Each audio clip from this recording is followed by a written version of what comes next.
होली के इस पावन अवसर पर आप सभी का हार्दिक स्वागत है हमारे चैनल सनातन ज्ञान में। भक्तों 13 मार्च 2025 यानी कि होली का दहन के दिन अगर आप इस दिन मेरे द्वारा बताए गए वृक्ष की जड़ में दूध चढ़ा देते हैं तो आपको रातों रात अमीर बनने से कोई नहीं रोक सकता है।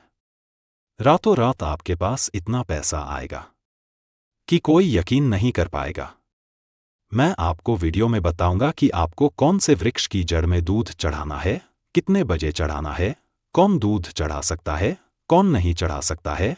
यह सब जानकारी मैं आपको आगे वीडियो में दूंगा, इसलिए आप वीडियो को पूरा देखिए, बीच में छोड़कर मत जाइए, क्योंकि अधूरा ज्ञान कभी भी काम नहीं आता है। ऐसे दिन जो भी उपाय करता है वह कभी भी खाली नहीं जाता है, उसको उसका फल जरूर मिलता है। इसीलिए आप इस दिन का मौका हाथ से मत जाने दीजिए और मेरे द्वारा बताए गए उपाय को करने की कोशिश कीजिए। इसमें आपका कोई नुकसान नहीं होगा बल्कि आपको फायदा ही होगा। इस दिन लाखों करोड़ों तांत्रिक भी अपने तंत्रिकियों को अलग अलग प्रकार से सिद्ध करते हैं, क्योंकि इस दिन कर गया उपाय कोई सा भी हो वह कभी भी सफल नहीं होता है, उसका हमें लाभ जरूर होता है। इसीलिए आप यह उपाय जरूर कीजिए। अगर आपने इस वर्ष यह उपाय नहीं किया तो आपको फिर पूरा 1 साल इंतजार करना पड़ेगा, क्योंकि होली का दहन साल में एक बार ही होता है। अगर आप भी किसी सिद्ध के द्वारा मंत्र का जाप करके उसे सिद्ध करना चाहते हैं तो होली का दहन के दिन सभी पेड़ पौधे जागृत अवस्था में होते हैं। सभी पेड़ पौधों में देवी देवता निवास करते हैं। इस दिन चंद्रमा भी अपनी 16 कलाओं से परिपूर्ण होता है। चंद्रमा के 16 कलाओं से परिपूर्ण होने के कारण हमें बिना वस्त्र के अर्थात कुछ हिस्से को छोड़कर बिना वस्त्र के हमें थोड़ी देर चंद्रमा की रोशनी में घूमना चाहिए। इससे आपको कभी कोई बीमारी नहीं होगी।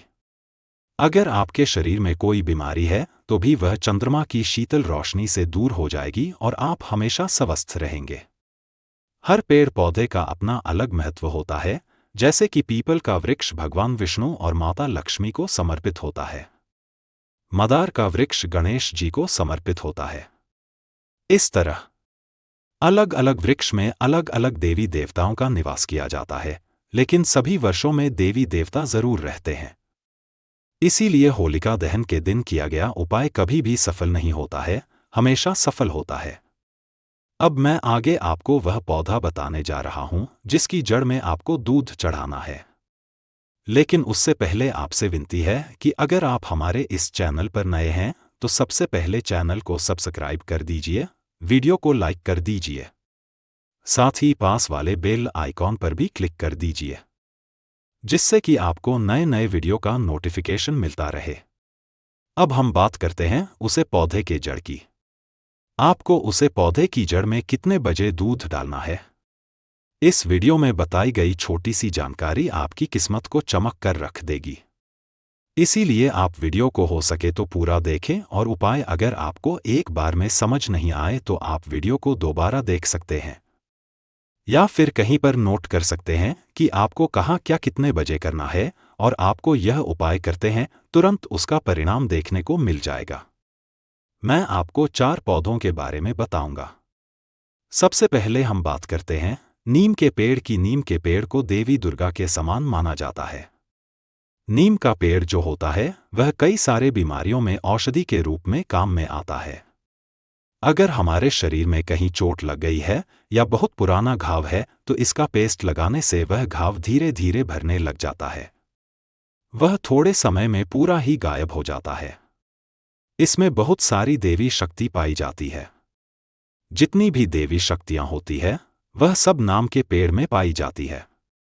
अब आपको होलिका दहन के दिन रात्रि 12 बजे के बाद यह उपाय करना है।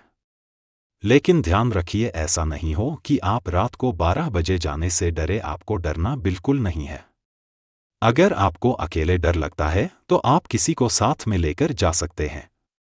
आपको रात में 12 बजे के बाद 1 गिलास दूध लेकर जाना है और 1 दीपक लेकर जाना है। लेकिन नीम का पेड़ जहां सुनसान जगह में हो वहां पर जाइए, जहां कोई आता जाता ना हो, क्योंकि लोग देखकर कुछ भी सोच सकते हैं। अब आपको वहां पर नीचे दिया जलाना है और इसकी जद में वह दूध डाल देना है और हाथ जोड़कर आपको प्रार्थना करनी है कि हे देवी शक्ति, आप मेरी गरीबी को दूर कर दीजिए, मेरी सभी परेशानियों को दूर कर दीजिए, मेरी सारी मनोकामना पूरी कर दीजिए। आपको अपनी मनोकामना कहानी है कि यह मेरे मनोकामना पूरी कर दीजिए, हमारे घर में सुख शांति बनी रहे। इस तरह आपको पूरी श्रद्धा से सच्चे मन से प्रार्थना करनी है और आप नीम के वृक्ष से कहिए कि मैं जिस भी उद्देश्य से आपके जड़ में दूध डालने आया हूं वह मेरा काम पूरा हो जाए। इस तरह आपको प्रार्थना करनी है, इस तरह आपको प्रार्थना करनी है। अब मैं आपको दूसरा पौधा बताता हूं, वह है बेल का पौधा। हमारे प्राणों में बेल के पौधे को माता पार्वती के समान बताया गया है, अर्थात कहा गया है कि इसमें माता पार्वती का निवास होता है। और इसके लिए एक कथा भी कही गई है कि जब माता लक्ष्मी को एक शराबी के कारण बेल का वृक्ष बनना पड़ा, इसी कारण यह कोई साधारण पौधा नहीं है। माता पार्वती और माता लक्ष्मी के समान माना गया है। बेल के पौधे पर ब्रह्मा, विष्णु, महेश का निवास माना जाता है। बेल की जड़ में ब्रह्मा जी का स्थान है।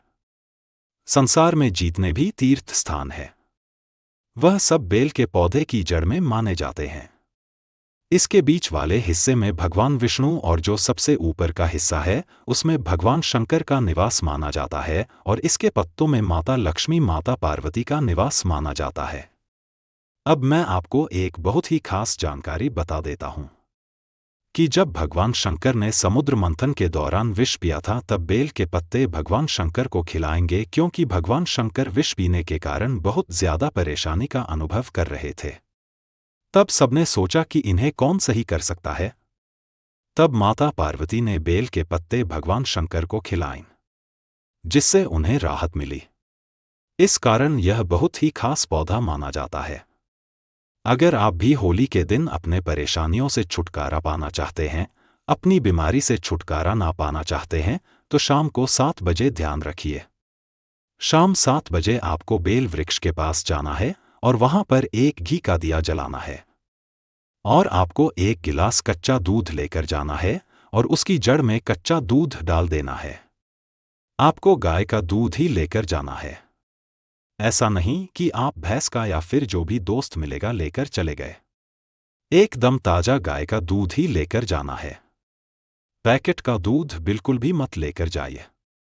आपको एकदम ताजा दूध ही लेकर जाना है और घी का दिया जलाने के लिए भी शुद्ध देसी घी लेकर जाना है। आपको घी का दिया जलाने के बाद उसकी जड़ में दूध डाल देना है और फिर हाथ जोड़कर आपको प्रार्थना करनी है कि आपके सभी मनोकामना पूरी हो और आपकी जो दरिद्रता है वह हमेशा के लिए दूर हो जाए। आपके धन के भंडार कभी खाली ना हो, आप हमेशा भौतिक सुख सुविधा संपन्न हो। अब अगले पौधे की हम बात करते हैं, वह है तुलसी का पौधा। तुलसी का पौधा बहुत ही ज्यादा पवित्र माना जाता है। जिस घर में भी तुलसी का पौधा होता है उसे घर में नकारात्मक ऊर्जा का बिल्कुल भी बात नहीं होता है। हर तरफ सकारात्मक ऊर्जा ही रहती है।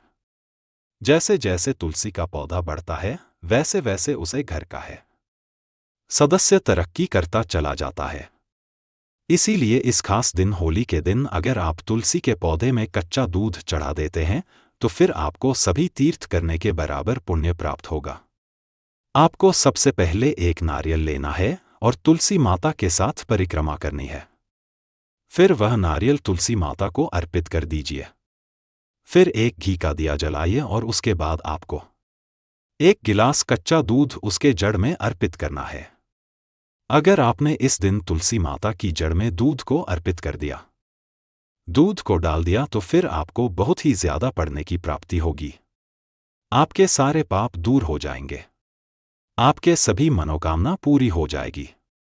अब आप हाथ जोड़कर वहीं बैठ जाएं और अपनी मनोकामना कहीं, अपनी सारी परेशानियों का दे। आप देखेंगे कुछ दिन में आपकी सारी परेशानियां दूर हो जाएंगी और आपकी जो भी मनोकामना थी वह पूरी हो जाएगी। अब लास्ट पौधा मैं आपको बताता हूं, वह है मदार का पौधा। मदार का पौधा शनि से संबंधित माना जाता है। इस पर शनि देव का वास माना जाता है। कुबेर महाराज का भी इस पर वास मनाया जाता है।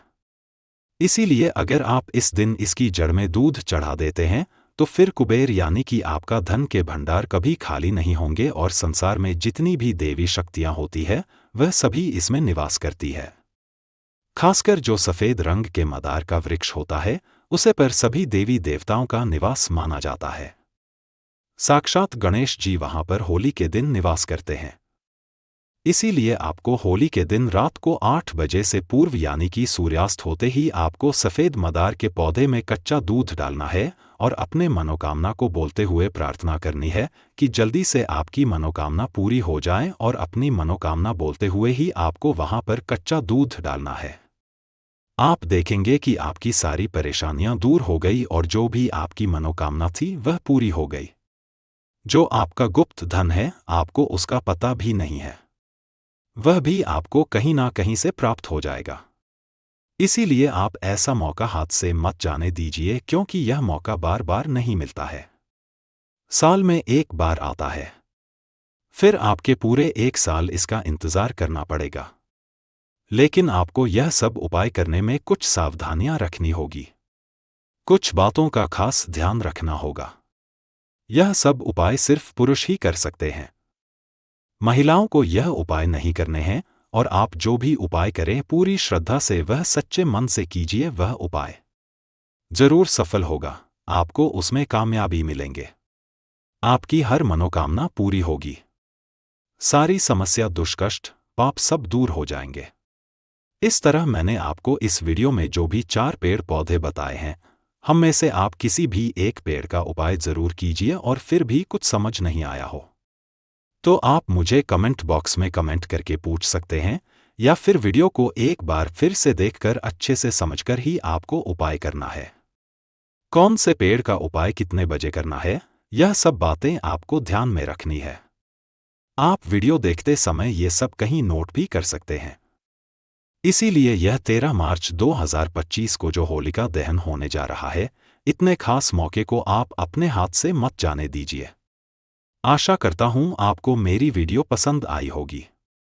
और मेरा नए नए उपाय बताने का मकसद ही यही रहता है कि आपकी जो रोजमर्रा की समस्याएं हैं वह दूर हो सके और आपकी सभी मनोकामनाएं पूरी हो सके। एक बार फिर से आपसे विनती है कि अगर आप हमारे इस लक्ष्मी दर्शन चैनल पर नए हैं तो सबसे पहले चैनल को सब्सक्राइब कर दीजिए, वीडियो को लाइक कर दीजिए। और अगर आप सच में माता लक्ष्मी की कृपा प्राप्त करना चाहते हैं तो पूरे सच्चे मन से कमेंट बॉक्स में जय मां लक्ष्मी जरूर लिखिए।